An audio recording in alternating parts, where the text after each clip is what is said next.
અત્યારે બે આયોનાઇઝર પડેલા છે.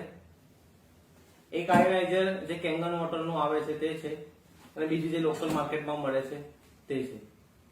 આજે હું તમને ખૂબ ઇન્ટરેસ્ટિંગ વાત કહીશ. એનું જે મેઇન હાર્ટ આવે છે એ છે પ્લેટ્સ. જનરલી અલગ અલગ મોડલમાં અલગ અલગ પ્લેટ્સ આવે છે, પણ મોસ્ટ ઇમ્પોર્ટન્ટ જે મેટર કરે છે એ પ્લેટની સાઇઝ છે અને કયા મટીરિયલથી બનેલી છે એ પણ જોવું જરૂરી છે, કારણ કે એનાથી જ પાણી ઇલેક્ટ્રોલાઇઝ થઈ અને તમને મળશે. મારી પાસે જે લોકલ આયોનાઇઝર છે એની પ્લેટ્સ છે.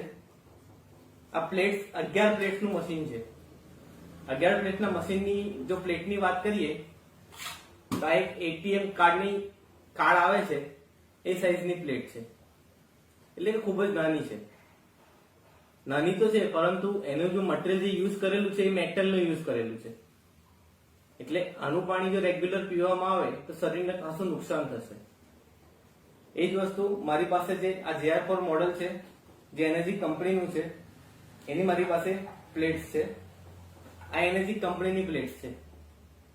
હવે એની એક પ્લેટ્સ કાઢીને હું તમને બતાવીશ. એનર્જી કંપનીની જે પ્લેટ્સ છે એ જોશો તો ખાસી મોટી છે. એની કમ્પેરિઝન જો આ બીજી પ્લેટ્સ છે એની સાથે કરીએ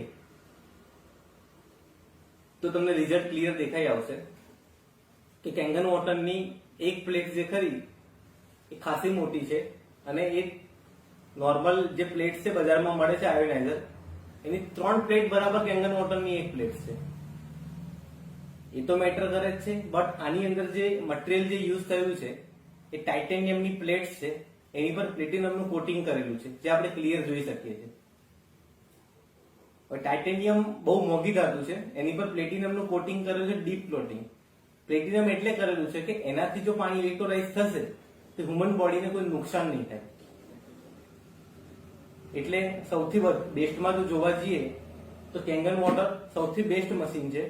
એમાંથી જે પાણી પ્રોડ્યુસ થાય છે એ પણ વર્લ્ડનું બેસ્ટ પાણી છે.